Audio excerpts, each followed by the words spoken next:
Hi student, welcome to AJ IAS academy. कैसे हैं आप लोग? Fine, I am also fine. Students, आज हम बात करने वाले हैं न्यूटन्स लॉ ऑफ मोशन पर। ठीक है, न्यूटन की गति के नियम पर। ठीक है, इस चैप्टर में हमने वेक्टर पढ़ा, स्केलर पढ़ा। ठीक है, उसके बाद में ये जो टॉपिक है ये भी बहुत इंपॉर्टेंट टॉपिक है, जो कि है न्यूटन की गति के नियम। हमें पता है कि न्यूटन जो है वो हमारे फादर ऑफ फिजिक्स है। ठीक है, या यूँ कहें कि फादर ऑफ एंशिएंट फिजिक्स, या जो फिजिक्स जो थी, आज से ये मान के चलिए कि जो 19वीं सेंचुरी जो थी, या 19 इससे पहले वाले जितने भी इससे ऊपर वाले जो भी आपके लॉज वगैरह आए हैं वो सब न्यूटन ने दिए हैं, और उसको हम न्यूटन फिजिक्स या जो है फादर ऑफ फिजिक्स उस समय हम न्यूटन को मानते थे। फिर इसके बाद में जो था वो आइंस्टाइन आ गए। ठीक है, तो वहाँ से फिर हमारा जो क्वांटम फिजिक्स था। ठीक है भाई, न्यूटन ने बात की थी बड़े बड़े ऑब्जेक्ट्स के बारे में, फिर आइंस्टाइन ने बात करी बिल्कुल छोटे छोटे एटम और मॉलिक्यूल्स वगैरह के बारे में। तो इस तरह से वो दोनों अलग अलग हैं। फाइन, तो अभी हम बात करने वाले हैं न्यूटन्स लॉ ऑफ मोशन। ठीक है, न्यूटन ने लगभग फिजिक्स के हर तरह के लॉज को जो है प्रपोज किया है। उसी में से मोशंस के भी उन्होंने कुछ लॉज प्रपोज किए हैं। फेमस लॉज हैं उसके 3 मोशन के लॉ हम पढ़ने वाले हैं यहाँ पर। ठीक है, तो उससे पहले हमको ये पढ़ना पड़ेगा कि मोशन क्या होता है। ठीक है, तो मोशन हमें पता है, मोशन का मतलब क्या है? गति। ठीक है, क्या होती है भाई गति? हम कब कहेंगे कि कोई चीज़ गतिशील है, कोई मूवमेंट कर रहा है, कोई मोशन में है? हम ये कब बोल सकते हैं? जबकि उसके रिस्पेक्ट में जो सराउंडिंग है उसकी पोजीशन क्या हो रही हो? चेंज हो रही हो, या सराउंडिंग के रिस्पेक्ट में उसकी पोजीशन चेंज हो रही है। यही होता है कि भाई कोई भी ऑब्जेक्ट अगर हमें मूव करता हुआ दिखाई दे रहा है तो हम उसको कैसे पहचानेंगे? जो मूवीज़ वगैरह में पीछे ग्रीन स्क्रीन लगा करके, और मतलब जो हीरो है आपका या जो भी आपका एक्टर है वो बैठा रहता है एक जगह बाइक लेकर, और पीछे जो स्क्रीन है वो चलती रहती है, तब भी हमें ऐसा लगता है कि वो क्या कर रहा है? बाइक चला रहा है। मतलब जो ऑब्जेक्ट है हमारा वो तो स्टेबल है, वो तो कैसा है? स्टेशनरी पोजीशन पर है, रुका हुआ है, बट उसके सराउंडिंग में, मतलब उसके जो पीछे वाली जो स्क्रीन है वो चल रही है। तब भी हमें कैसा फील होता है कि वो किस में है? मोशन में है। दैट मीन्स कि अगर आप खुद चल रहे हो तो भी आपकी पोजीशन चेंज हो रही है, या फिर आपका जो सराउंडिंग है, ऐसा इफेक्ट क्रिएट किया जा रहा है कि सराउंडिंग चेंज हो रहा है। ठीक है, बट आप अपनी जगह पर ही हो, तब भी वो क्या होगा? तब भी हमें कैसा फील होगा? कि वो मोशन में है ऑब्जेक्ट। तो मोशन का डेफिनेशन हम क्या बोल सकते हैं? कि टाइम के रिस्पेक्ट में, भाई टाइम तो लगेगा एक जगह से दूसरी जगह जाने में, तो टाइम के रिस्पेक्ट में अगर किसी ऑब्जेक्ट का जो पोजीशन है वो चेंज हो रहा है तो दैट इज कॉल्ड मोशन। ठीक, लिखो जरा कि समय के साथ, परिभाषा क्या लिख सकते हैं हम? समय के सापेक्ष लिख सकते हैं। समय के सापेक्ष वस्तु की, अब वस्तु में व्यक्ति वस्तु कोई भी हो सकता है, लिविंग नॉन लिविंग। समय के सापेक्ष वस्तु की अवस्था में परिवर्तन, अवस्था में परिवर्तन गति कहलाता है या मोशन कहलाता है। ठीक है, मतलब चेंज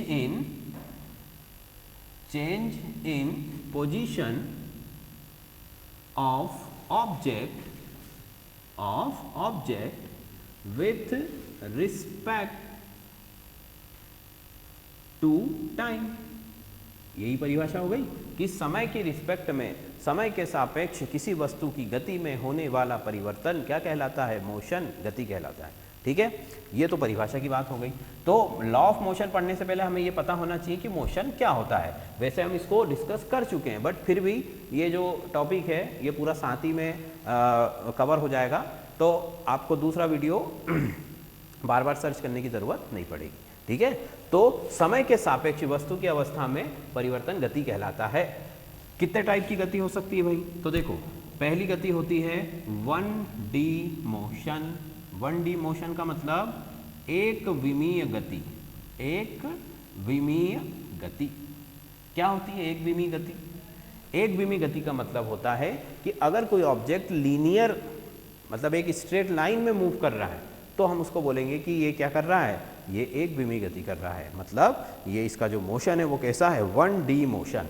ठीक है, मतलब ना तो वो अपनी डायरेक्शन चेंज कर रहा है बिल्कुल, और मतलब सीधा चला जा रहा है बिल्कुल स्ट्रेट लाइन में। जैसा वो शुरू किया था उसने, मान लीजिए कि ये यहाँ से वो इस तरह से उसने शुरू किया तो उसको यहाँ तक जाना है तो वो सीधा स्ट्रेट लाइन में ही जाएगा, वो ना तो इस तरह से जाएगा ना इस तरह से जाएगा, वो स्ट्रेट लाइन में मूव करेगा। दैट मीन्स अपनी डायरेक्शन को वो चेंज नहीं करेगा, ठीक है, और चला जा रहा है, वो 1D मोशन होता है, ठीक है। इसका एग्जांपल जैसे हम ले सकते हैं कि भाई जो आर्मी की परेड होती है उसमें सबके सब एक लाइन से चलते हैं, एक के पीछे, अगर एक को आप देख रहे हो तो पीछे वाला कोई भी आपको दिखाई नहीं देगा, इतना स्ट्रेट होते हैं वो, ठीक है। तो वो जो मोशन है वो एक तरह का क्या हो गया, वो स्ट्रेट लाइन मोशन है, मतलब वो आपका क्या हो गया, एक विमी गति, वो एक ही दिशा में चल रहे हैं, ठीक है। फिर आप देखो तो जो चींटियाँ होती है, ठीक है, वो एक के पीछे एक चलती है एक लाइन से, वो भी क्या है, वो भी हमारा एक विमी गति है। फिर आप देखो कि जो केबल कार होती है, पहाड़ों पर जो एक जगह से दूसरी जगह जाने के लिए केबल कार लगाई जाती है, जैसे मान लीजिए ये आपका कोई है, एक टावर यहाँ लगा हुआ है, ये दूसरा पहाड़ है, ये दूसरा टावर है, बीच में ये केबल लगा देते हैं इस तरह से, और उसके ऊपर एक बास्केट जैसा होता है और उसमें आप बैठकर इस तरफ से उस तरफ जा सकते हो, ये होता है। तो ये भी क्या है, केबल कार है। क्यों, केबल कार जो है एक 1D मोशन कैसे हुआ, क्योंकि वो एक केबल पर एक लाइन पर ही चलेगी, वो इधर उधर नहीं जा सकती। तो ये 1D मोशन हो गया, जो एक विमी गति है, जो सीधी रेखा में या सरल रेखा में गति करती है, ठीक है। फिर दूसरी जो हमारा मोशन होता है वो होता है 2D मोशन। 2D मोशन मतलब द्विविमीय गति। अब इसमें क्या होता है, द्विविमीय गति जो होती है इसमें तो हम लिख सकते हैं मोशन इन लाइन, एक लाइन में यहाँ पर मोशन हो रहा है। यहाँ पर क्या हो रहा है, यहाँ पर एक प्लेन में मोशन हो रहा है। प्लेन का मतलब हुआ जैसे ये बोर्ड है, ये बोर्ड एक प्लेन हो गया, ठीक है। तो अब मैं लिख रहा हूँ, ठीक है, यहाँ पर लिख रहा हूँ तो जो भी लिखूंगा मैं बोर्ड के ऊपर ही लिखूंगा, उससे बाहर नहीं जा सकता।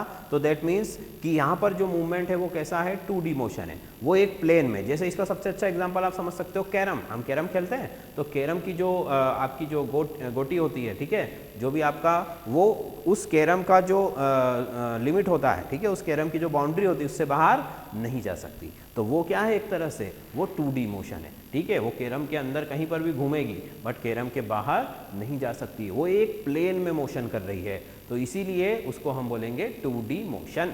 वो कौन सा मोशन हो गया, 2D मोशन। मतलब यहाँ पर जो मोशन है वो किस तरह से होगा, यहाँ पर जो मोशन है, मोशन इन अ प्लेन, एक प्लेन में, एक तल में गति होगी, उसी को बोला जाता है 2D मोशन, ठीक। फिर इसी तरह तीसरा मोशन जो है हमारा, तीसरा होगा हमारा 3D मोशन।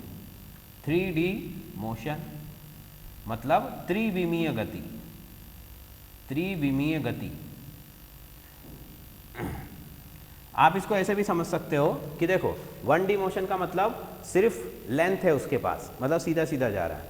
2D में लेंथ के साथ क्या आ गया, लंबाई के साथ क्या आ गई, चौड़ाई भी आ गई, ठीक है। मतलब वो ऐसे भी जा सकता है और ऐसे भी जा सकता है, लंबाई और चौड़ाई आ गई, ठीक है।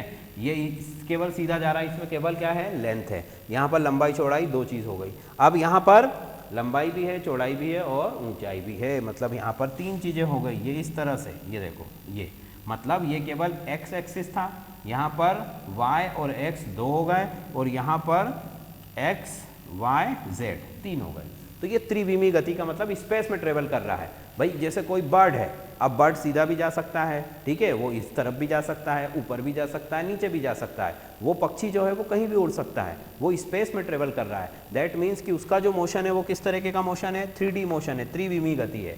वो ऐसा बंधा हुआ नहीं कि भाई वो सीधा ही जाएगा या फिर वो एक प्लेन में ही जाना है, वो कहीं भी जा सकता है। x, y, z तीनों में से कोई से भी डायमेंशन में जा सकता है, वो मोशन कर सकता है। उस तरह का मोशन हमारा क्या है, 3D मोशन। जैसे आपका कोई भी बर्ड हुआ, कोई भी आपका उड़ने वाली कोई भी चीज़ है, वो किस तरह का मोशन करेगी, वो 3D मोशन, ठीक है, फाइन। तो मोशन 3 टाइप के हो गए, 1D, 2D और 3D। इसके अलावा भी फिर सर्कुलर मोशन होता है, ठीक है, ये इस तरह से। अगला अगर हम लिखें तो सर्कुलर मोशन। सर्कुलर मोशन में क्या होगा, इस तरह से ऑब्जेक्ट जो है वो सर्कल में मूव करेगा, ऐसे, ठीक है, ये इस तरह से मूव कर रहा है। जैसे हम किसी ग्राउंड के चक्कर लगाते हैं तो वो किस तरह का मोशन है, सर्कुलर मोशन है, ठीक है। अर्थ सन के राउंड घूम रही है, वो कैसा मोशन है, सर्कुलर मोशन है, तो वो सर्कुलर मोशन में। और सर्कुलर मोशन भी क्या है, सर्कुलर मोशन भी 2D मोशन ही है, एक प्लेन में ही मूवमेंट हो रहा है, फाइन। क्योंकि यहाँ पर जो ऑब्जेक्ट है वो सिर्फ इस तरह से घूम रहा है इस प्लेन में, वो प्लेन से बाहर थोड़ी ना आएगा, ठीक है, प्लेन से बाहर नहीं आएगा, इसलिए वो मोशन कैसा है, 2D मोशन है। फिर मोशन होता है हमारा सर्कुलर के बाद कौन सा है, rotatory. Rotatory motion, rotatory motion में क्या होता है कि कोई ऑब्जेक्ट अपने एक्सिस पर घूम रहा है इस तरह से, जैसे पेन को मैं घुमा रहा हूँ अपने एक्सिस पर, अपने अक्ष पर घूम रहा है, जैसे धरती अपने अक्ष पर घूमती है, ठीक है, और साथ में इस तरह से भी घूमती है, तो उसको बोला जाता है रोटेटरी मोशन। रोटेटरी मोशन जैसे आपने वो लट्टू जिसे बोलते हैं वो घुमाते हैं, वो भी कैसा होता है, अपने एक्सिस पर घूमता है। कोई भी मशीन है, ठीक है, वो जब घूमती है, इंजन चलता है, शाफ्ट घूमती है, तो वो भी कैसी होती है, अपने एक्सिस पर रोटेट करती है। तो वो हो गया हमारा रोटेटरी मोशन, और ये हो गया सर्कुलर मोशन। सर्कुलर मोशन अलग है, रोटेटरी मोशन अलग है। इसमें एक्सिस पर घूमेगा, इसमें जो आपकी बाउंड्री है उसके चारों तरफ घूमेगा। फाइन, तो ये कुछ मोशन के कुछ हमने टाइप देख लिए। अब इसके बाद लॉ ऑफ मोशन जब हम पढ़ेंगे तो उसमें एक और चीज़ बहुत ज़रूरी है कि कॉज ऑफ मोशन, मोशन किस वजह से हो रहा है, ये पढ़ना ज़रूरी है। किस वजह से हो रहा है भाई मोशन, मोशन जो है, मोशन कराने के लिए, जैसे ये मेरे हाथ पे कोई ऑब्जेक्ट रखा है, इसको हटाने के लिए हमें क्या अप्लाई करना पड़ेगा, फोर्स। तो मतलब फोर्स के बिना मोशन पॉसिबल नहीं है। तो कॉज ऑफ मोशन क्या क्या लिख सकते हैं हम, कॉज ऑफ मोशन होगा फोर्स, तो लिख दिया मैंने cause of motion. Cause of motion क्या होता है, गति का कारण या कारक। गति का कारण क्या होता है, फोर्स, बल, ये बल। तो इसको भी पढ़ना पड़ेगा भाई कि बल क्या होता है आखिर, क्योंकि इसके बिना मोशन पॉसिबल नहीं है। भाई कोई ऑब्जेक्ट अगर रखा हुआ है तो क्या वो अपने मन से जाएगा, नहीं जाएगा। आपने कहा कि भाई कोई लिविंग बीइंग है, वो तो अपने मन से उठ के जा सकता है कहीं भी, हम भी हमारे मन से उठ के जा सकते हैं, तो नहीं, हम भी उठकर जा रहे हैं तो हम भी हमारी एनर्जी क्या कर रहे हैं, खर्च कर रहे हैं। घूमने फिरने में, चलने फिरने में हमें भी क्या लगती है, एनर्जी, मतलब फोर्स जो है वो अप्लाई हम अपने आप के ऊपर कर रहे हैं, तब जाकर हम मूवमेंट कर पाते हैं। और कोई नॉन लिविंग है तो उसको तो आपको उठा करके रखना पड़ेगा, अदरवाइज वो जैसा है वैसा ही रखा रहेगा। तो फोर्स जो है हमारा, ये कॉज ऑफ मोशन है, ये गति का कारण है। इसके बारे में भी हम पढ़ते हैं। तो फोर्स क्या है, छोटी क्लासेस में हमने पढ़ा था कि पुल और पुश, ये दो जो आपके बल हैं, मतलब खींचना और धकेलना, इसी को हम क्या बोलते हैं, बल बोलते हैं। ठीक, यहाँ पर हम थोड़ा सा इसको चेंज कर देते हैं कि फोर्स या जो बल है, लिखते हैं इसको बल वह कारक है जो क्या करता है, जो किसी वस्तु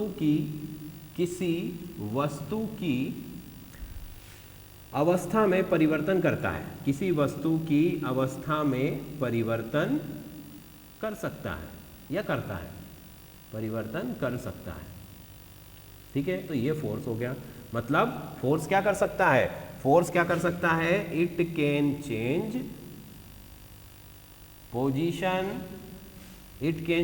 पोजीशन ऑफ एनी ऑब्जेक्ट, किसी भी ऑब्जेक्ट की अवस्था को परिवर्तित कर सकता है। बल का तो काम ही यही होता है। आप जब भी किसी पर फोर्स अप्लाई कर रहे हो तो वो किस लिए कर रहे हो, आप इसीलिए कर रहे हो ताकि वो उसकी जो पोजीशन है वो चेंज हो जाए। भाई मैंने इसको उठा करके दूसरी तरफ रख दिया, आपने किसी और दूसरे ऑब्जेक्ट को उठा करके शिफ्ट कर दिया, आपने शेल्फ में बुक अरेंज की हो या आपने अलमारी में कपड़े अरेंज किए हो, ये सब क्या हो रहा है, ये सब आप उनकी जो पोजीशन है उसको चेंज कर रहे हो। और पोजीशन को चेंज आप कब कर सकते हो, जबकि आप उस पर एक्सटर्नल फोर्स अप्लाई करोगे। और फोर्स क्या है, फोर्स वही है जो स्थिति में परिवर्तन लाता है।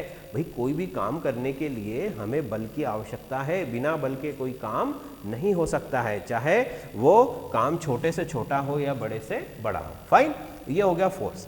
अब इसके बारे में हम थोड़े से इसके तो अगर इसकी परिभाषा से अगर हम देखें तो ये क्या क्या कर सकता है भाई, चेंज इन पोजीशन तो लिखा ही हुआ है, उसके बाद किसी ऑब्जेक्ट का साइज और शेप भी ये चेंज कर सकता है। ठीक है, आपने मिट्टी को इस तरह से दबाया, उसका साइज और शेप चेंज कर दिया। ठीक है, कोई लोहे की रॉड को आपने मोड़ दिया, उसका शेप चेंज कर दिया, तो इस तरह से ये साइज और शेप को चेंज कर सकता है। फिर ये और क्या चेंज कर सकता है, उसकी जो वेलोसिटी है या जो स्पीड है उसको भी चेंज कर सकता है। भाई डायरेक्शन चेंज कर सकता है, कोई आपकी तरफ आ रहा है, आपने उसे धक्का दे दिया तो वो दूसरी तरफ चला गया, मतलब दैट मीन्स क्या हुआ कि यहाँ पर आपने उसकी डायरेक्शन चेंज कर दी। तो फोर्स क्या क्या कर सकता है, फोर्स पोजीशन चेंज कर सकता है, फोर्स डायरेक्शन चेंज कर सकता है, फोर्स साइज और शेप को चेंज कर सकता है। फाइन, तो ये तो फोर्स के काम हो गए कि फोर्स ये काम करता है। अब फोर्स कितने टाइप का होता है, तो देखो फोर्स जो है वो उसको आप ये समझ लीजिए कि फोर्स बहुत सारे टाइप का होता है। हमें जो जो पढ़ना है, हमारे जो जो सिलेबस में है, हम उन चीज़ों को पढ़ेंगे। वैसे बहुत सारे टाइप है फोर्स के, ठीक है। तो हम क्या क्या पढ़ने वाले हैं, देखो हम पढ़ने वाले हैं कि फोर्स जो होता है हमारा, पहले तो मैं आपको समझा दूं कि 3 तरह का फोर्स हम, पॉजिटिव फोर्स कैसा होता है, पॉजिटिव फोर्स कि जब आपने किसी ऑब्जेक्ट पर ये फोर्स अप्लाई किया, ठीक है, तो ये ऑब्जेक्ट का डिस्प्लेसमेंट जो है वो A to B हो गया। पॉजिटिव फोर्स मतलब आपने इस पर फोर्स अप्लाई किया तो ये ऑब्जेक्ट जो है वो A पोजीशन से कहाँ पर पहुँच गया, B पोजीशन पर पहुँच गया। तो ये जो फोर्स आपने अप्लाई किया ये कैसा है, पॉजिटिव फोर्स। क्यों है, क्योंकि यहाँ पर जो डिस्प्लेसमेंट हो रहा है वो फोर्स की डायरेक्शन में ही हो रहा है, मतलब आप जो चाहते थे वो हो गया है, इसीलिए उसको हमने क्या कहा, पॉजिटिव। फिर इसी के साथ में नेगेटिव फोर्स क्या होगा भाई, नेगेटिव फोर्स क्या होगा कि आप चाह तो रहे इसको इस डायरेक्शन में ये जाए, बट ये किस डायरेक्शन में आ रहा है, इस डायरेक्शन में आ रहा है, ठीक है। इसका एग्जांपल आप क्या ले सकते हो कि भाई आपकी कोई बाइक है, कोई कार है, उसको आप स्टार्ट कर दीजिए और फिर उसको रोकने की कोशिश कीजिए, तो वो रुक रही है आपसे, नहीं रुकेगी, वो आपको धकेलते हुए आगे बढ़ती जाएगी। मतलब आप उस पर फोर्स लगाना चाह रहे हैं अदर डायरेक्शन में, बट वो आप पर फोर्स लगाएगी अपोजिट डायरेक्शन में, ठीक है। तो ये भी क्या हो गया, ये नेगेटिव फोर्स है कि आप जो चाहते थे वो नहीं हो रहा है, आप जो फोर्स लगा रहे हो उसके अपोजिट डायरेक्शन में डिस्प्लेसमेंट हो रहा है, इसीलिए वो फोर्स कैसा है, वो फोर्स नेगेटिव है। फिर जीरो फोर्स या इसको बैलेंस फोर्स भी बोलते हैं। तो ये जैसे कोई ऑब्जेक्ट है, इस पर हर तरफ से क्या हो रहा है, फोर्स अप्लाई हो रहा है, इस तरह से इक्वल अमाउंट में चारों तरफ से फोर्स अप्लाई हो रहा है, इसीलिए ये जो इसका डिस्प्लेसमेंट है वो कैसा है, जीरो है, और इसीलिए यहाँ पर ये फोर्स भी कैसा है, जीरो है। फाइन, तो ये 3 तरह के फोर्स हो गए। फिर आगे देखो तो बैलेंस और अनबैलेंस 2 तरह के बल हो रहे हैं हमारे। पहला है हमारा संतुलित बल और दूसरा यहां लिख लेते हैं, दूसरा है असंतुलित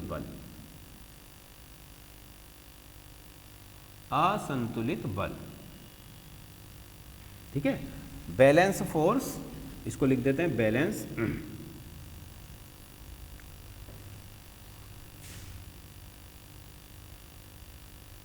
बैलेंस और अनबैलेंस हो गया। क्या होता है भाई बैलेंस फोर्स, देखो बैलेंस फोर्स का मतलब ये है कि आप उस ऑब्जेक्ट को मूव नहीं करा पा रहे हो, जैसे अभी हमने जीरो फोर्स कहा, ठीक है, वो भी एक तरह का क्या है, वो एक तरह का बैलेंस फोर्स है।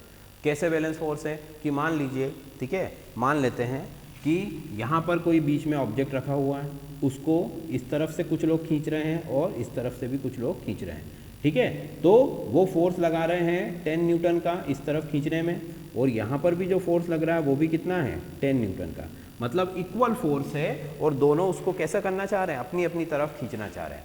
जैसे कि मान लीजिए ये मार्कर है हमारा, इसको मैं अपने दोनों हाथों से इस तरह से खींच रहा हूँ, ठीक है, तो क्या ये किसी तरफ मूव होगा, क्योंकि मेरे दोनों हाथों की पावर क्या है, सेम है, मैं इक्वल फोर्स अप्लाई कर रहा हूँ, इस हाथ का फोर्स इस हाथ का फोर्स दोनों कैसा है, इक्वल है।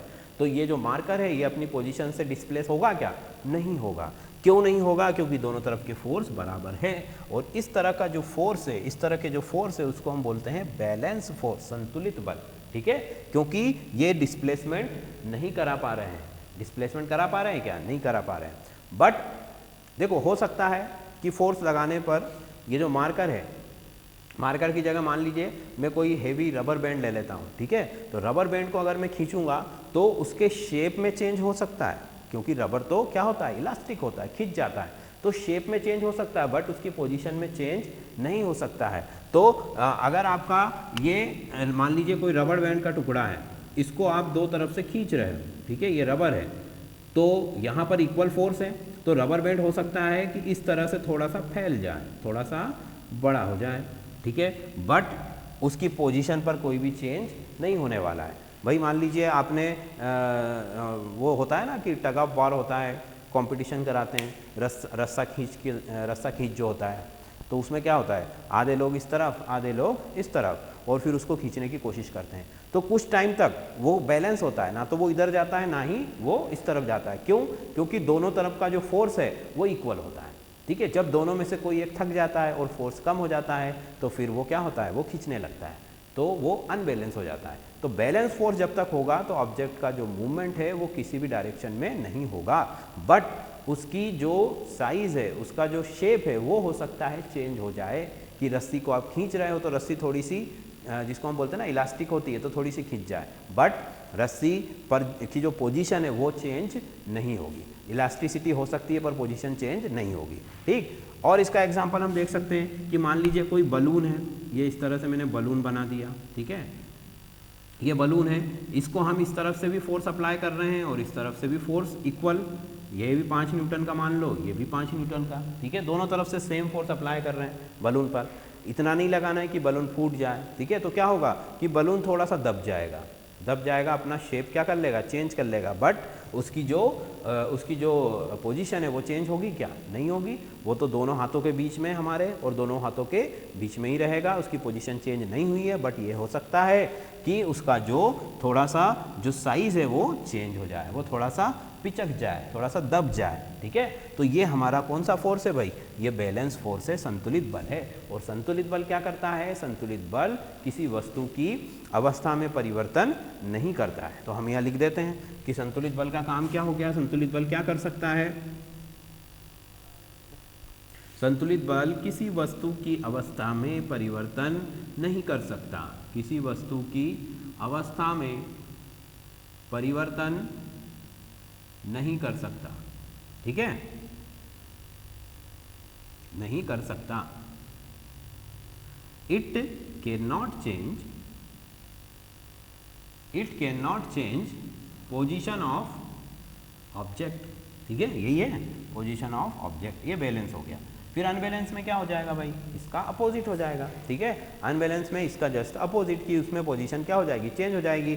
दो व्यक्ति इस तरह से खींच रहे हैं, दोनों में से जो वीक पड़ जाएगा, ठीक है, या जैसे हम बोलते हैं ना पंजा लड़ा रहे हैं, तो पंजा लड़ा रहा है कोई, दो इंसान पंजा लड़ा रहे हैं, तो क्या होगा कि जैसे ही उसमें से कोई वीक हुआ तो वो उस तरफ झुक जाएगा। तो ये हो गया अनबैलेंस फोर्स, मतलब एक तरफ का फोर्स ज़्यादा है, दूसरे तरफ का फोर्स कम है। तो अनबैलेंस फोर्स जो होता है वो पोजीशन को चेंज कर सकता है। तो it can change position of object, position of object वस्तु की अवस्था में परिवर्तन कर सकता है, ठीक है, क्यों, क्योंकि ये अनबैलेंस, एक तरफ का फोर्स ज़्यादा हो गया, दूसरी तरफ का फोर्स कम हो गया। तो ये फोर्स के दो टाइप हो गए, बैलेंस और अनबैलेंस, फाइन। चलो फिर अगला हम देखते हैं कि फोर्स जो है हमारा कांटेक्ट फोर्स होता है और नॉन कांटेक्ट फोर्स, मतलब स्पर्शी बल और अस्पर्शी बल। तो ये लिखा मैंने कांटेक्ट फोर्स, इसको भी देखते हैं क्या होता है, और non contact force, non contact force. Contact force, contact का मतलब क्या होता है, किसी को कांटेक्ट करना, किसी को टच करना। तो कांटेक्ट फोर्स ऐसे फोर्स हैं जो बिना किसी ऑब्जेक्ट को टच किए हुए आप अप्लाई नहीं कर सकते हो, ठीक है। जैसे अगर आपको कोई चीज़ उठाना है तो क्या करना पड़ेगा, उसको छूना पड़ेगा, उसको टच करना पड़ेगा, तो वो आपका कांटेक्ट फोर्स होगा, ठीक है। अगर आपको कोई ऑब्जेक्ट को मूव करना है, किसी ऑब्जेक्ट का पोजीशन चेंज करना है, तो आपको क्या करना पड़ेगा, उस ऑब्जेक्ट को टच करना पड़ेगा। बिना टच किए वो ऑब्जेक्ट मूव हो सकता है क्या, नहीं हो सकता है। इसीलिए उस फोर्स को बोला जाता है कांटेक्ट फोर्स, मतलब इसमें वस्तु को छूना, उसको स्पर्श करना जरूरी होता है, इसीलिए इसे हम कांटेक्ट फोर्स कहते हैं। इसमें क्या क्या होता है भाई, देखो इसमें पहला है हमारा अप्लाइड फोर्स, अप्लाइड फोर्स, ठीक है, मतलब आरोपित बल। भाई किसी भी ऑब्जेक्ट पर आप कोई बल लगाते हो, किसी ऑब्जेक्ट पर आप कोई फोर्स लगाते हो, तो वो अप्लाइड फोर्स होता है, आरोपित किया गया बल, उस पर लगाया हुआ बल। तो बल लगाने के लिए क्या करना पड़ेगा, उसको टच करना पड़ेगा, ठीक है। तो ये इसकी पहली कंडीशन हो गई कि टच करना ज़रूरी है, बिना टच किए आप, हमारे पास कोई मैजिक तो है नहीं कि दूर से उसको शिफ्ट कर देंगे, ठीक है। तो टच करना ज़रूरी है, फिजिक्स के लॉ के अकॉर्डिंग उसको आप टच नहीं करोगे तब तक आप उस पर फोर्स अप्लाई नहीं कर सकते हो। तो अप्लाइड फोर्स जो होता है वो एक कॉन्टैक्ट फोर्स होता है, किसी भी ऑब्जेक्ट पर फोर्स अप्लाई अगर आपको करना है तो उसे टच करना पड़ेगा, ठीक है। दूसरा इसमें जो होता है reaction force, normal reaction force, ठीक है, ये लिखा मैंने normal reaction force. Normal reaction force ये क्या होता है, इसको थोड़ा सा हम समझ लेते हैं। देखो नॉर्मल रिएक्शन का मतलब ये होता है कि जैसे हम अर्थ के चल रहे हैं, ठीक है, या कोई ऑब्जेक्ट अर्थ के सरफेस पर रखा हुआ है, तो वो क्या कर रहा है, वो ऑब्जेक्ट अर्थ पर फोर्स अप्लाई कर रहा है, ठीक है, और अर्थ उस पर फोर्स अप्लाई कर रही है। पहली चीज मतलब कि जैसे कि मान लीजिए कि ये ऑब्जेक्ट है हमारा, ये अर्थ के सरफेस पर रखा हुआ है, तो ये इसका जो वेट है mg वो नीचे की तरफ है, अर्थ के सरफेस पर लग रहा है, ठीक है, और अर्थ का सरफेस क्या कर रहा है, अर्थ का सरफेस भी इसको ऊपर की तरफ जो है फोर्स अप्लाई कर रहा है, ठीक है। तो ये क्या हो गया, ये नॉर्मल रिएक्शन फोर्स इसको बोला जाता है, ठीक है। नॉर्मल रिएक्शन फोर्स का मतलब क्या हुआ कि इसने कुछ फोर्स लगाया, तो इसको बैलेंस करने के लिए अर्थ ने भी इसके ऊपर क्या लगा दिया, फोर्स लगा दिया। आप चल रहे हो तो अर्थ के ऊपर आप क्या कर रहे हो, फोर्स लगा रहे हो, तो अर्थ भी आपके ऊपर क्या लगा रही है, फोर्स अप्लाई कर रही है, भाई ना। तो ये किस तरह का फोर्स हो गया, ये हो गया आपका नॉर्मल रिएक्शन फोर्स, ठीक है। इसमें ऑब्जेक्ट फोर्स लगा रहा है। अब मान लो अगर ऑब्जेक्ट इस तरह से है, मान लीजिए स्लोप है, यहाँ पर ऑब्जेक्ट रखा हुआ है, ठीक है। अब ये क्या कर रहा है, ये सरफेस पर आपका, ये देखो ये स्लोप है हमारा, ये इस तरह से स्लोप है, ये थोड़ा सा ज़्यादा बना लिया हमने, इसको थोड़ा सा एंगल कम कर देते हैं, ये देखो, तो ये हमारा ऑब्जेक्ट रखा हुआ है। अब यहाँ पर आप कहोगे कि इसका जो वेट है mg वो तो नीचे की तरफ लगेगा, ठीक है, बट ये जो ऑब्जेक्ट है ये फाइनली जो वेट है वो नीचे इस तरफ डायरेक्शन में जाएगा, बट ऑब्जेक्ट क्या कर रहा है, ऑब्जेक्ट तो सरफेस पर ही फोर्स लगा रहा है, स्लोप होने की वजह से वो इस तरह से स्लिप होगा, बट ऑब्जेक्ट अपना जो वेट है वो किस पर डाल रहा है, वो डाल रहा है स्लोप के ऊपर, और स्लोप जो है वो भी उस पर क्या लगा रही है, फोर्स लगा रही है। तो ये नॉर्मल रिएक्शन फोर्स हो गया। बात समझ में आ रही है कि आपने किसी पर ऑब्जेक्ट लगाया, आपने किसी पर फोर्स अप्लाई किया, तो उसने भी आपके ऊपर क्या किया, फोर्स अप्लाई किया। ये हो गया नॉर्मल रिएक्शन फोर्स, ठीक है। दूसरा नेक्स्ट है हमारा अगला, इसके बाद हम ले सकते हैं टेंशन फोर्स। टेंशन फोर्स क्या होता है भाई, टेंशन में तो बहुत फोर्स होता है, ठीक है, अच्छे लोग टेंशन में क्या होते हैं, हिल जाते हैं, बट ये वो वाला टेंशन नहीं है, ये हमारा फिजिक्स का टेंशन है। क्या टेंशन है ये, इसको बोला जाता है तनाव। वर्ड तो वही है बट इसका मीनिंग अलग है। देखो कोई सरफेस है, इसके ऊपर कोई रस्सी या कोई स्ट्रिंग बंधा हुआ है, कोई धागा बंधा हुआ है, उससे कोई ऑब्जेक्ट जो है हमारा लटका हुआ इस तरह से, इसका वजन मान लो 2 किलो है, 2 kg। तो ये 2 kg का जो वेट है इस रस्सी पर, इस धागे पर, इस स्ट्रिंग पर जो टेंशन बना रहा है, जो तनाव बना रहा है, वो होता है हमारा टेंशन फोर्स, ठीक है। अब टेंशन फोर्स किसी भी तरह से हो सकता है। देखो मान लीजिए आपने, ये आपका सरफेस है, इस तरह से उस ऑब्जेक्ट को आपने बांध रखा है, और इस तरफ भी आपने उसको क्या कर रखा है, अटैच कर रखा है, तब भी यहाँ पर ये दोनों जो स्ट्रिंग है, ठीक है, ये दोनों स्ट्रिंग पर अलग अलग टेंशन का फोर्स जो है वो काम कर रहा है। अभी हमने बोला कि जैसे केबल कार है, तो केबल कार के लिए केबल आपको बिछाना पड़ेगा, तो वो केबल पर भी जो लगने वाला तनाव है वही क्या है, हमारा टेंशन फोर्स है, ठीक है। फिर उसके बाद में आप देखोगे कि केबल कार के लिए आपने केबल बिछाया, उसी तरह से आपको इलेक्ट्रिक लाइन के लिए भी केबल बिछाना पड़ता है, तो वहाँ पर भी क्या है, टेंशन है, वहाँ पर भी क्या है, स्ट्रिंग फोर्स है। तो स्ट्रिंग फोर्स वहाँ पर भी स्ट्रिंग है तो टेंशन फोर्स होगा। जहाँ पर भी आप स्ट्रिंग का यूज़ कर रहे हो, किसी धागे का, किसी रस्सी का, ठीक है, वो वेटलेस है या उसमें मास है, वो एक अलग मैटर है, ठीक है। अभी तो हम केवल टेंशन की बात कर रहे हैं और ये मान के चल रहे हैं कि वो वेटलेस है, तो वो जो भी धागा है आपका, जो भी आपका स्ट्रिंग है, वो कैसा है, वेटलेस है, और उस पर अगर आपने कोई ऑब्जेक्ट को इस तरह से हैंग किया तो ऑब्वियसली उस पर क्या आ जाएगा, टेंशन आ जाएगा, ठीक है, और वही जो फोर्स है हमारा वो टेंशन का फोर्स होता है, ठीक। अब इसकी डायरेक्शन क्या होती है, तो देखो ये रस्सी बंधी हुई है सरफेस पर, ठीक है, ये इस पॉइंट से यहाँ पर जुड़ी हुई है, तो टेंशन का जो फोर्स है वो किस तरह से, उसकी डायरेक्शन किस दिशा में होगी, उसकी डायरेक्शन होगी इस डायरेक्शन में। फाइन भाई, रस्सी तो नीचे की तरफ खींच रही है, रस्सी नीचे की तरफ कौन खींच रहा है, ये वेट खींच रहा है, ठीक है। अब इस वेट का जो पॉइंट है यहाँ पर, जहाँ से रस्सी जुड़ी हुई है, वहाँ पर अगर टेंशन की आप डायरेक्शन देखोगे तो वो इस तरफ से होगी, क्योंकि भाई ये रस्सी को खींच रहा है तो रस्सी भी तो इसको खींच रही है ऊपर की तरफ।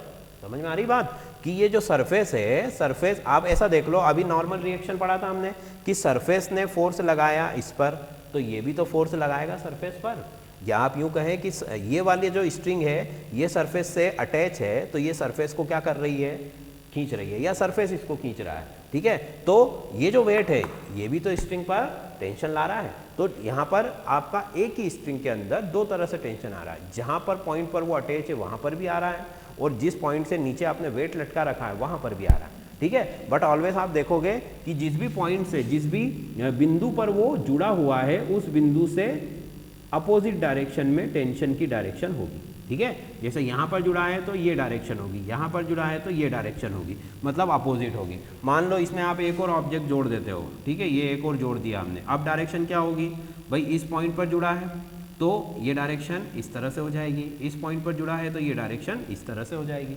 समझ में आ रही बात। यहाँ पर देखो तो यहाँ पर ये यहाँ पर अटैच है, मतलब इससे अपोजिट डायरेक्शन, ये हो गई। यहाँ पर अटैच है मतलब इससे अपोजिट डायरेक्शन, यहाँ पर अटैच है मतलब इससे अपोजिट, यहाँ पर अटैच है मतलब इससे अपोजिट। तो जिस भी पॉइंट से वो अटैच है उस पॉइंट के अपोजिट डायरेक्शन आपको लेनी है, वही हमारा टेंशन का जो फोर्स है उसकी डायरेक्शन होगी। Fine, tension force fine. चलो नेक्स्ट है हमारा टेंशन फोर्स के अलावा आप देखोगे फ्रिक्शनल फोर्स, ठीक है। तो फ्रिक्शनल फोर्स को देख लो जरा। फ्रिक्शनल फोर्स मतलब घर्षण का बल। क्या होता है भाई घर्षण का बल? घर्षण का बल दो सरफेस के बीच में लगने वाला बल है। ये एक ऑब्जेक्ट, ये सरफेस, ठीक है, इन दोनों के बीच में जो फोर्स अप्लाई हो रहा है, भाई हम चलते हैं तो क्या होता है, फ्रिक्शन होता है अर्थ के साथ। अगर फ्रिक्शन नहीं होगा तो क्या हम चल पाएंगे, क्या स्लिप हो जाएंगे, गिर जाएंगे। भाई अगर फर्श पर जैसे बहुत चिकना फर्श हो, बिल्कुल मार्बल का, और उस पर अगर थोड़ा सा पानी पड़ा हुआ हो, अगर आप उस पर चलने की कोशिश करोगे तो क्या होगा, गिर जाओगे। क्यों? क्योंकि वहाँ पर आपको प्रॉपर फ्रिक्शन नहीं मिल रहा है। रेत में गाड़ियाँ नहीं चल पाती हैं, क्यों नहीं चल पाती? क्योंकि उनको प्रॉपर फ्रिक्शन नहीं मिल पाता है। वो जिस सरफेस पर चल रही है वो कैसी है, वो बिल्कुल फ्रिक्शन लेस हो रही है। इसीलिए बाइक या कार जो भी है वो रेत पर नहीं चल पाती है। तो चलने के लिए कोई भी ऑब्जेक्ट चल रहा हो, बस गाड़ी या हम खुद चल रहे हैं, उसके लिए क्या ज़रूरी है, घर्षण का बल ज़रूरी है। अगर सरफेस जितना ज़्यादा रफ होगा उतना आप अच्छे से चल पाओगे, ठीक है। तो सरफेस और घर्षण का बल क्या होता है, आप जिस डायरेक्शन में जा रहे हो उसकी अपोजिट डायरेक्शन में वो अप्लाई होता है, ठीक है। मान लो ये ऑब्जेक्ट इस डायरेक्शन में मूव कर रहा है तो फ्रिक्शन का फोर्स किधर होगा, इस तरफ होगा। इसका जो मूवमेंट है वो इस तरफ है, ये इस तरफ मूव कर रहा है, तो फ्रिक्शन का फोर्स किस तरफ अप्लाई होगा, इस तरफ। और ये भी कैसा है, ये कांटेक्ट फोर्स है। दो चीज़ें जब तक आपस में टकराएंगी तभी ये फोर्स लगेगा, ठीक है। हम इस तरह से हाथ को रगड़ते हैं तो ये भी गर्म होने लगते हैं, मतलब इनमें भी क्या हो रहा है, फ्रिक्शन का फोर्स है। और ये कैसा फोर्स है, कांटेक्ट फोर्स है। जब तक आप उसको टच नहीं करोगे तब तक वो फोर्स अप्लाई नहीं होगा। हवा में तो फ्रिक्शन नहीं हो सकता है, ठीक है। चलो, तो ये फ्रिक्शन का फोर्स हो गया। ये सब कैसे फोर्स हैं, ये कांटेक्ट फोर्स हैं जो कि किसी भी ऑब्जेक्ट के कांटेक्ट में आने पर ही अप्लाई होंगे। फाइन। फिर कुछ होते हैं हमारे non contact force. Non contact force में क्या क्या हो जाएगा भाई? नॉन कांटेक्ट फोर्स में हमने वैसे तो पढ़ा ही है आप लोगों ने, सभी ने, एक बार फिर से देख लेते हैं कि नॉन कांटेक्ट फोर्स में पहला तो हमारा सबसे अच्छा है वो ग्रेविटी, गुरुत्वाकर्षण। ग्रेविटी का फोर्स कैसा है, अर्थ किसी भी ऑब्जेक्ट को अपनी तरफ अट्रैक्ट कर लेती है, ठीक है। तो अट्रैक्ट करने के लिए क्या उसको टच करने की ज़रूरत है क्या? नहीं है। तो वो कैसा फोर्स है, वो नॉन कांटेक्ट, अस्पर्शी बल है, वो दूर से ही खींच लेती है। चुंबक है, चुंबक का भी बल है, वो भी कैसा है, नॉन कांटेक्ट फोर्स, दूर से खींच लेता है। उसके बाद में आपका इलेक्ट्रोस्टैटिक फोर्स है, वो भी कैसे फोर्स हैं, वो भी नॉन कांटेक्ट फोर्स है, दूर से ही अपनी जो है वो उसको खींच लेता है। न्यूक्लियर फोर्स, वो भी कैसा है, नॉन कांटेक्ट, वो भी दूर से ही अट्रैक्ट कर लेता है। तो ये सब नॉन कांटेक्ट फोर्स है। फाइन। तो ग्रेविटी हो गई पहला। दूसरा मैंने बोला मैग्नेटिक फोर्स, ठीक है, चुंबकीय बल, चुंबक के द्वारा उत्पन्न होने वाला बल। फिर तीसरा है आपका ग्रेविटी हो गई मैग्नेटिक, इलेक्ट्रोस्टैटिक फोर्स, ये भी कैसा है, नॉन कांटेक्ट फोर्स है। फिर न्यूक्लियर फोर्स वगैरह, ये भी सब कैसे हैं, नॉन कांटेक्ट फोर्स है। तो मीन्स कि जो फोर्स है वो क्या है, फोर्स गति को उत्पन्न करने वाला कारक है। गति को रोक भी सकता है, उसे उत्पन्न भी कर सकता है। कोई ऑब्जेक्ट पहले से मूव है, उसको आप रोक सकते हो, उसकी पोजीशन चेंज हो जाएगी। अगर कोई ऑब्जेक्ट रेस्ट में है, रुका हुआ है, तो उसको आप मूव भी कर सकते हो। दोनों तरह से ये काम कर सकता है। फोर्स अप्लाई आप करके उसकी जो पोजीशन है उसको आप बदल सकते हो। फाइन। चलो ठीक है। अब लॉ ऑफ मोशन पढ़ने से पहले एक और चीज रह गई है हमारी, इनर्शिया। What is inertia? जड़त्व। जड़त्व क्या होता है उसको भी देख लो, उसके बाद हम लॉ ऑफ मोशन पढ़ेंगे। तो इनर्शिया क्या होता है? देखो भाई, इनर्शिया ये लिखा मैंने जड़त्व। क्या होता है ये जड़त्व? देखो इसका मतलब ये होता है कि कोई ऑब्जेक्ट है, मान लीजिए अगर वो मूव कर रहा है, ठीक है, तो मूव कर रहा है तो वो अपनी पोजीशन को कैसा रखना चाह रहा है? वो अपनी पोजीशन को बनाए रखता है, वो अपनी अवस्था को परिवर्तित नहीं करना चाहता है। भाई नॉर्मली भी कोई भी अगर हमारा काम अच्छा चल रहा है तो हम अगर कहीं पर सेटल हो गए अच्छे से तो हम वहाँ से हटना चाहेंगे क्या? नहीं हटना चाहेंगे। तो वैसे ही जो ऑब्जेक्ट है अगर वो मूव कर रहा है तो वो मूव करना ही चाहेगा, वो रुकना नहीं चाहेगा। अगर कोई रुका हुआ है तो वो रुके रहना चाहता है, वो मूव नहीं करना चाहता है। इसी को बोला जाता है जड़त्व। इसको अच्छे से समझाने के लिए हम इसको कुछ एग्जाम्पल से समझते हैं, ठीक है? अभी तो समझ में क्या नहीं आया होगा। जैसे मान लो कि एक बस है, ठीक है, बस में आप बैठे हुए हो, यहाँ पर एक सीट है और यहाँ पर आप इस तरह से ये बैठे हुए हो, ये बैठे हुए हो, ठीक है, बस पर बैठे हुए हो। अब बस जब रुकी हुई है अभी बस, तो मतलब आपकी बॉडी भी कैसी है? रेस्ट में है। बस रेस्ट में है तो बॉडी भी कैसी है? रेस्ट में है। दोनों चीज़ें रुकी हुई, फाइन। अब जैसे ही बस चलती है, ठीक है, आपने ये फील भी किया होगा, वैसे ही हमें पीछे की तरफ धक्का लगता है सीट को। अगर ड्राइवर एकदम से बस को बढ़ा लेता है या एकदम से बस को रोक देता है, रोकेगा तो आगे की तरफ हमें झटका लगेगा, अगर वो चलाएगा तो हमें पीछे की तरफ झटका लगेगा। तो ऐसा क्यों होता है भाई? ये भी फिजिक्स के लॉ से हम इसको समझ सकते हैं कि बस अभी रेस्ट में है, ठीक है, और जैसे ही वो चलती है आगे की तरफ तो हमारी जो लोअर बॉडी है वो बस के साथ क्या हो जाती है? मूव हो जाती है, ठीक है। बट अपर बॉडी जो है वो अभी भी क्या हो रही है? वो अभी भी रेस्ट में रहना चाहती है, ठीक है, वो अभी मूवमेंट में नहीं आई है। और क्योंकि लोअर बॉडी जो है वो बस के डायरेक्ट कांटेक्ट में है, भाई सीट पर हम बैठे हुए हैं तो लोअर बॉडी जो है हमारी वो कैसी है? बस से डायरेक्ट कांटेक्ट में है, उसको टच कर रही है। बट अपर बॉडी जो है हमारी वो कैसी है? वो तो हवा में है, ठीक है। भाई जैसे अगर आप बस की सीट पर टिक कर बैठे हो और फिर अगर बस चलती है तो आपको झटका नहीं लगेगा। क्यों? क्योंकि आपकी बॉडी बस के कांटेक्ट में है। तो जैसे ही बस आपकी मूव हुई तो वैसे ही आपकी बॉडी भी क्या हो जाएगी? मूव हो जाएगी। बट अगर आप सीट पर नॉर्मली बैठे हुए हो, पीछे टिके हुए नहीं हो, ठीक है, इस तरह से, तो जैसे ही बस चलेगी तो आप पीछे की तरफ झुक जाओगे। क्यों? क्योंकि लोअर बॉडी जो है वो तो आगे जाना चाह रही है, बट जो अपर बॉडी है वो अभी रुके रहना चाहती है। इसीलिए हमें पीछे की तरफ क्या लगता है? झटका लगता है। इसी को बोला जाता है इनर्शिया, इसी को बोला जाता है जड़त्व, ठीक है। इसके एग्जाम्पल ले सकते हो, जैसे आपने कोई कपड़ा उठा के झटकारा, ठीक है, इस तरह से, तो जो डस्ट पार्टिकल होते हैं वो क्या होते हैं? उससे बाहर निकल जाते हैं। क्यों? क्योंकि भाई जो भी आपने कंबल या कपड़ा जो भी लेकर के उसको इस तरह से झटकारा, तो क्या हुआ कि जो डस्ट पार्टिकल थे इसके अंदर वो तो अभी रेस्ट में रहना चाहते हैं। क्यों रहना चाहते हैं? क्योंकि ये भी रेस्ट में था, है ना। और जैसे ही आपने इसको मूव किया तो सडनली वो मूव में नहीं आए और इसीलिए वो उससे क्या हो गए? अलग हो गए। तो इस तरह से ये क्या हो गया? ये भी एक तरह का इनर्शिया हो गया, जड़त्व हो गया। तो जड़त्व बेसिकली है क्या? जड़त्व किसी वस्तु का वह गुण है जिसके कारण वह वस्तु या अगर रुकी है तो वो रुके ही रहना चाहती है और अगर चल रही है तो वो चलते रहना चाहती है। ये जड़त्व कहलाता है। चलती हुई अगर आप चल रहे हो और सडनली आपकी गाड़ी रुकती है तो आपको क्या होगा? आगे की तरफ झटका लगेगा। मतलब कि आपकी जो लोअर बॉडी है वो तो कार के साथ या बस के साथ रुक गई, बट जो अपर बॉडी है वो अभी भी मूवमेंट में है, इसीलिए आपको झटका लगेगा, आपको जो शॉक है वो फील होगा। इसी को बोला जाता है इनर्शिया, ठीक है। तो इसको हम लिखते हैं, पहले क्या लिख सकते हैं कि जड़त्व वस्तु का वह गुण है, वस्तु का वह गुण है जो क्या करना चाहता है? वस्तु का वह गुण है जो उसकी अवस्था को बनाए रखना चाहता है, जो उसकी अवस्था को बनाए रखना चाहता है, बनाए रखना चाहता है, ठीक है।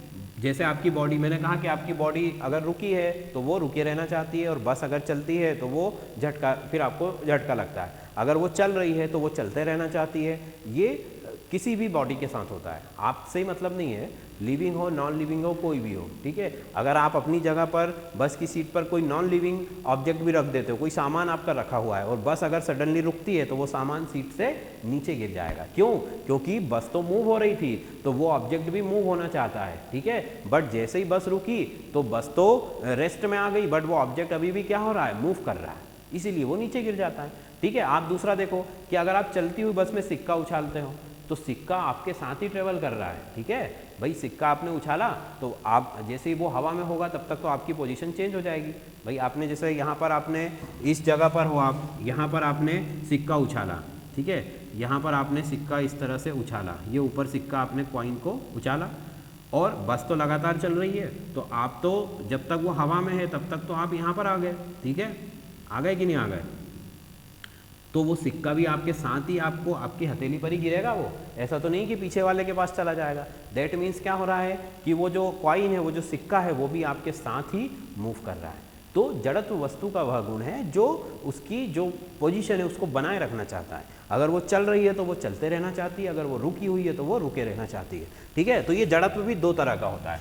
पहला कौन सा है भाई, इनर्शिया ऑफ रेस्ट, विराम का जड़त्व, है ना। मतलब वही चीज़ अभी जो हमने इतनी सारी बातें बोली उसका मतलब यही है कि विराम का जड़त्व मतलब कोई वस्तु अगर विराम में है, रुकी हुई है, रेस्ट में है, तो वो रुके ही रहना चाहती है। फिर दूसरा हम क्या ले सकते हैं, इनर्शिया ऑफ मोशन, गति का जड़त्व, ठीक है। मतलब अगर कोई वस्तु मूव कर रही है, कोई ऑब्जेक्ट चल रहा है तो वो चलते रहना चाहता है, ठीक है। आप उसको रोक तो सकते हो बट कब, एक्सटर्नल फोर्स अप्लाई करके, फाइन। चलो, तो ये जो है लॉ ऑफ इनर्शिया जो है, यही हमारा न्यूटन का फर्स्ट लॉ है, उसको अब हम देखने वाले हैं। तो यहाँ तक चीज़ें क्लियर है, ठीक है, कि भाई लॉ ऑफ मोशन को पढ़ने के लिए हमने मोशन पढ़ लिया, हमने फोर्स पढ़ लिया और हमने इनर्शिया पढ़ लिया, ठीक है। अब हम लॉ ऑफ मोशन पर आते हैं कि लॉ ऑफ मोशन क्या होता है, न्यूटन का फर्स्ट लॉ ऑफ मोशन, ठीक है। चलिए अब आते हैं हम न्यूटन्स लॉ ऑफ मोशन पर, मतलब न्यूटन की गति के नियम। पहला नियम, न्यूटन की गति का पहला नियम क्या है, पहला नियम फर्स्ट लॉ, इसको लिखते हैं हम। फर्स्ट लॉ क्या कहता है, फर्स्ट लॉ कहता है एनी ऑब्जेक्ट, ठीक है, कोई भी ऑब्जेक्ट हो, any object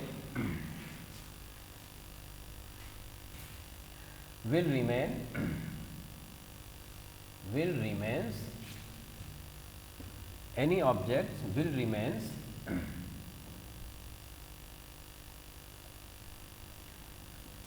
rest or in uniform motion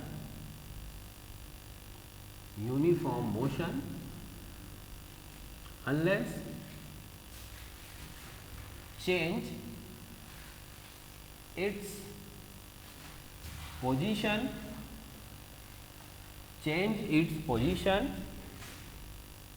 by an external force, ठीक है। क्या बोल दिया भाई, ये फर्स्ट लॉ क्या कहता है न्यूटन का, ठीक है, कि कोई भी ऑब्जेक्ट है वो अगर रेस्ट में है तो वो रेस्ट में रहेगा, अगर वो मूव कर रहा है तो वो मूव ही करता रहेगा, जब तक कि उस पर एक्सटर्नल फोर्स अप्लाई आपने नहीं किया है, ठीक है। हिंदी में बोले तो क्या बोलेंगे कि यदि कोई वस्तु गतिशील है तो वो गतिशील ही रहेगी, यदि कोई वस्तु रुकी है तो वो हमेशा रुकी ही रहेगी जब तक उस पर कोई बाह्य बल आरोपित ना किया जाए, ठीक है। तो हम इसको क्या लिख सकते हैं कि यदि कोई वस्तु गतिशील है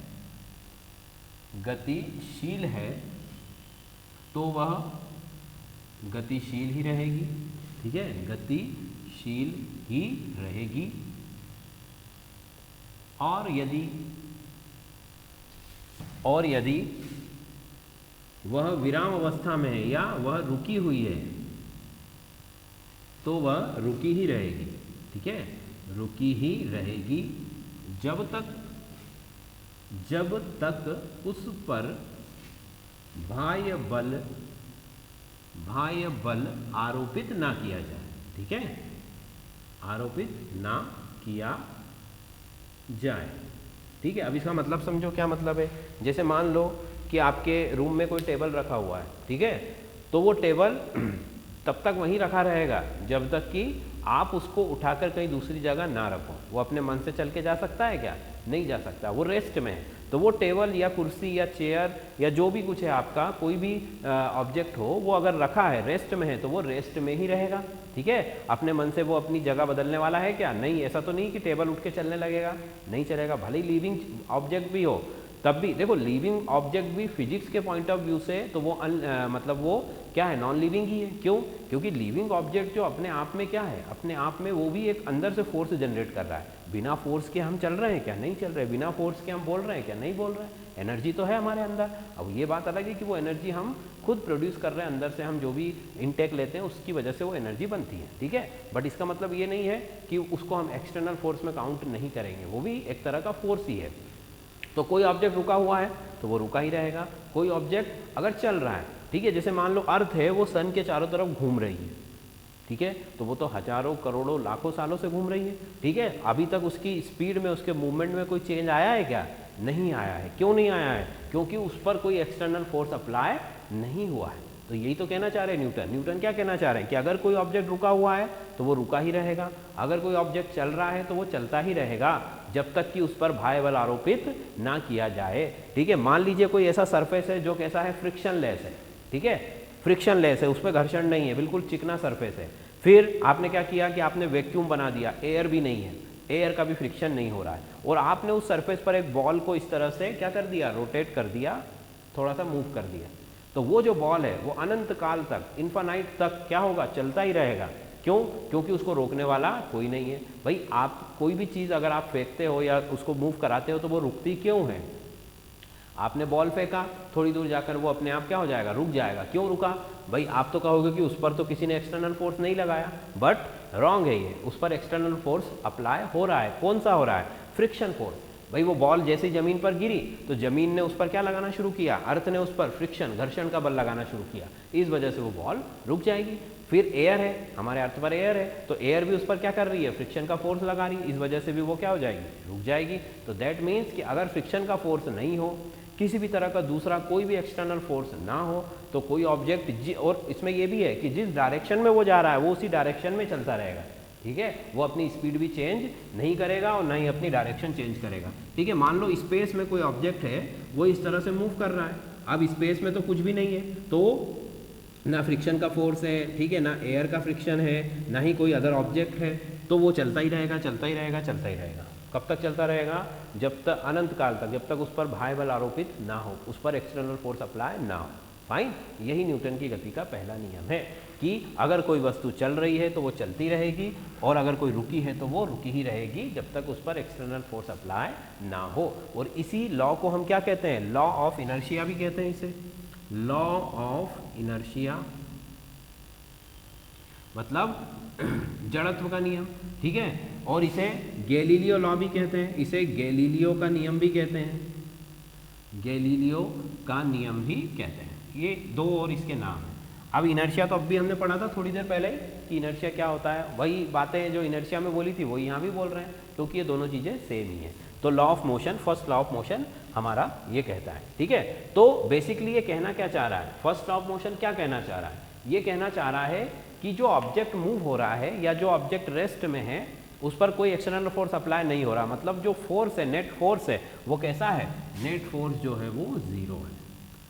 नेट फोर्स कैसा है, जीरो है। यही हमारा फर्स्ट लॉ ऑफ मोशन कहना चाह रहा है कि नेट फोर्स क्या है किसी ऑब्जेक्ट पर अप्लाई होने वाला, वो अगर जीरो है तो उसकी पोजीशन में कोई चेंज नहीं आएगा। वो तो हमने पहले ही बोल दिया है कि भाई कोई ऑब्जेक्ट है, जैसे ये है, इसको आप दोनों तरफ से खींच रहे हो, तो ये नेट फोर्स इस पर क्या हो गया, जीरो, तो ये कहीं पर नहीं जाएगा, ये यहीं पर क्या हो जाएगा, फिक्स हो जाएगा। तो यही बात यहाँ पर हम कह रहे हैं कुछ अलग तरीके से। फाइन, चलो अब फर्स्ट लॉ के बाद सेकेंड लॉ देखते हैं। चलो सेकेंड लॉ क्या कहना चाह रहा है भाई, second law of motion, second law of motion क्या कहता है, देखो सेकेंड लॉ में न्यूटन ने क्या बातें कही, सेकेंड लॉ में न्यूटन ने ये कहा कि अगर आपने कोई फोर्स अप्लाई किया है किसी ऑब्जेक्ट के ऊपर, ठीक है। मान लीजिए आपने कोई ऑब्जेक्ट को फेंका या किसी भी बॉल पर या किसी भी बलून पर या किसी चेयर टेबल कोई भी ऑब्जेक्ट हो, ठीक है, उसके ऊपर अगर आपने कोई फोर्स अप्लाई किया तो उस फोर्स का जो वैल्यू है, उस फोर्स का जो मान है, उस बल का जो मान है वो कितना होगा,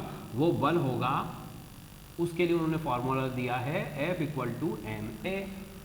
ये फॉर्मूला उन्होंने दिया है किसके लिए, सेकेंड लॉ ऑफ मोशन के लिए, कि अगर किसी वस्तु पर आप बाह्य बल आरोपित करते हो तो बाह्य बल जो आरोपित हुआ है वो किसके बराबर होगा, वो उस वस्तु के द्रव्यमान तथा उस बल की दिशा में उत्पन्न होने वाले त्वरण के गुणनफल के बराबर होगा, ठीक है। मतलब अगर हम इसको स्टेटमेंट लिखना चाहें तो क्या लिख सकते हैं कि ये जो बाह्य बल है ये किसके बराबर होगा, तो लिखो जरा, बाह्य बल वस्तु के द्रव्यमान, ठीक है, बाह्य बल वस्तु के द्रव्यमान तथा बल की दिशा में, ठीक है, क्योंकि त्वरण कहाँ उत्पन्न होगा, बल की दिशा में उत्पन्न होगा। जिधर फोर्स अप्लाई करोगे, जैसे ये ऑब्जेक्ट है, इस पर आपने फोर्स अप्लाई किया, ये इस तरफ जा रहा है तो एक्सेलरेशन भी इसी तरफ होगा, ठीक है।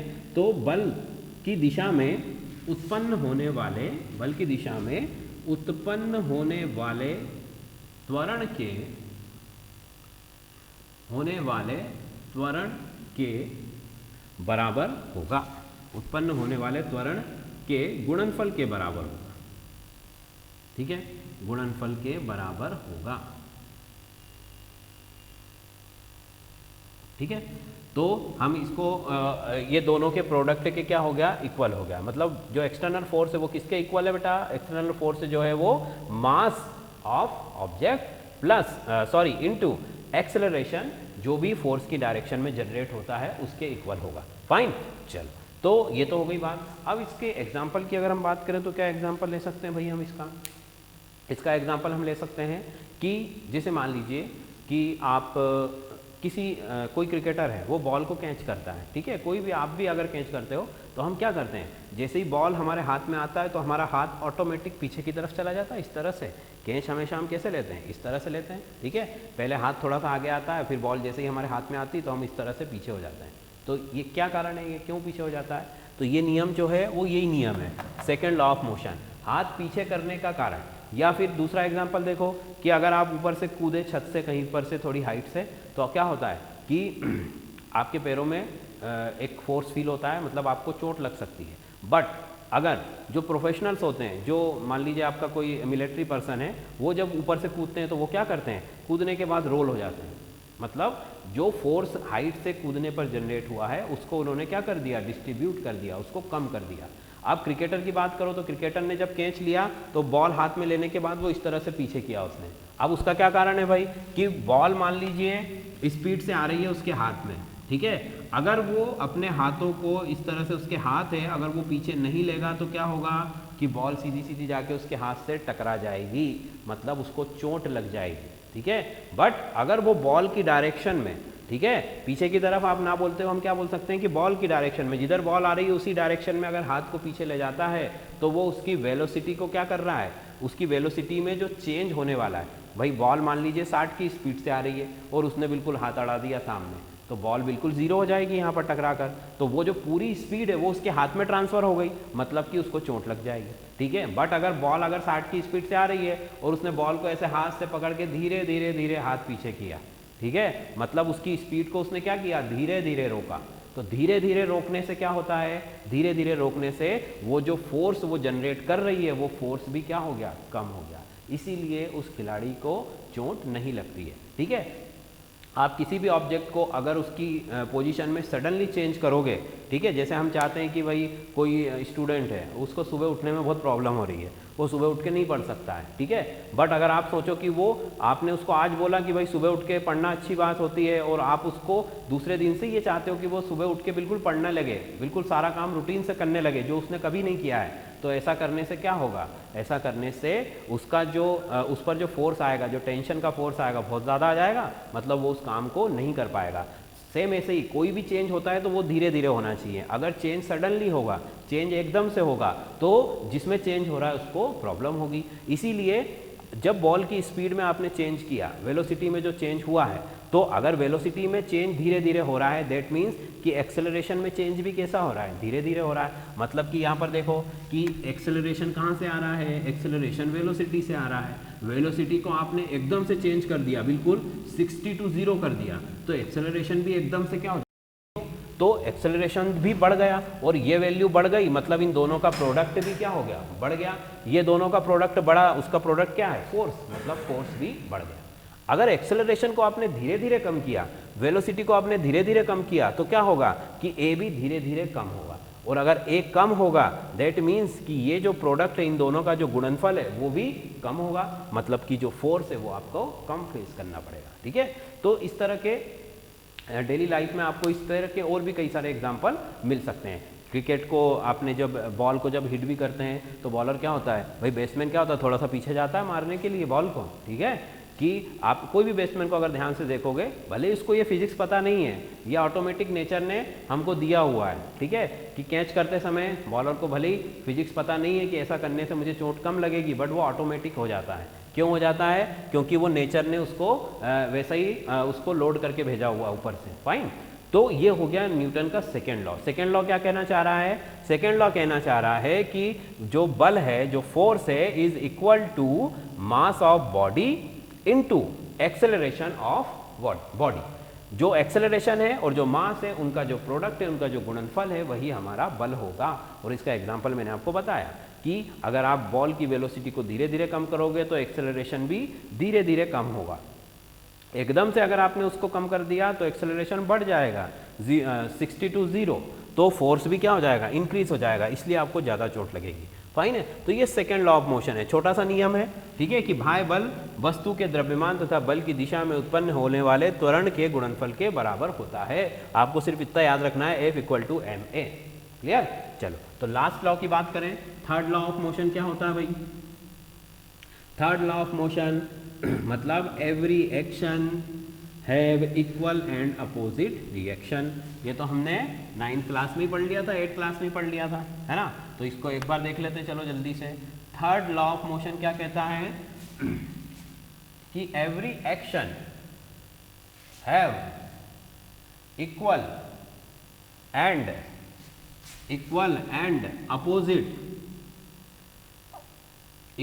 Opposite reaction. मतलब हिंदी में बोले तो क्या बोलेंगे, प्रत्येक क्रिया के विपरीत और बराबर मात्रा में प्रतिक्रिया होती है। क्रिया के विपरीत प्रतिक्रिया होती है। ठीक है, ये वर्ड हमने डेली लाइफ में सुने भी होंगे कि क्रिया के विपरीत प्रतिक्रिया होती है। भाई सीधी सी बात है ना, जैसा आप दूसरों के साथ बिहेव करोगे वैसा ही बिहेव आपको भी मिलेगा। आप दूसरों को रिस्पेक्ट दोगे तो आपको रिस्पेक्ट मिलेगी। अगर आप दूसरों के से अच्छे से बात नहीं करोगे तो कोई आपसे अच्छे से बात नहीं करेगा। तो ये तो हो गई नेचर की बात। बट फिजिक्स में भी ऐसा होता है कि एक्शन के अपोजिट और इक्वल रिएक्शन होता है। ठीक है, जैसे बॉल को अगर आपने दीवार पर मारा तो वो वापस आपके पास आएगी वहाँ से टकराकर। जितनी जोर से आप मारोगे उतनी जोर से वो क्या होगी, रिटर्न होगी। मतलब जितना आप एक्शन लगाओगे उतना ही क्या होगा, उसके ऊपर रिएक्शन होगा।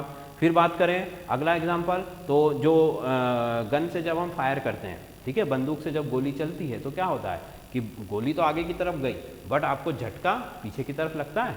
जो गन का रिकॉइल होता है, रिकॉइल का मतलब पीछे की तरफ झटका लगना, वो कैसा होता है भाई, जैसे ये आपका गन है ना, ये हमारा गन है कोई भी, ये गन से बुलेट निकला, ये बुलेट है मान लो, है ना, ये बुलेट है हमारी, तो ये आगे की तरफ जा रही है। बट गन को जो झटका लगता है वो किस तरफ लगता है, पीछे की तरफ, जिसको हम क्या बोलते हैं, रिकॉइल। रिकॉइल, ठीक है। तो जितना ज़्यादा बुलेट आगे, भाई फोर्स बुलेट पर जो लग रहा है आगे की तरफ, वो क्या है, एम है, फाइन। पीछे की तरफ जो बुलेट, भाई जो आपकी गन है वो बुलेट पर जितना फोर्स लगाएगी, बुलेट भी उसके ऊपर उतना ही फोर्स लगाएगी। यही तो क्रिया की विपरीत प्रतिक्रिया है। भाई गोली आगे कैसे बढ़ती है, भाई बंदूक में जब आपने ट्रिगर दबाया, गन में जब आपने ट्रिगर दबाया तो जो आपकी बुलेट है, बुलेट के पीछे बारूद जो होता है वो मतलब स्ट्राइक कर जाता है, वो जलने लगता है। उसी के फोर्स से जो है बुलेट हमारी क्या जा रही है, आगे जा रही।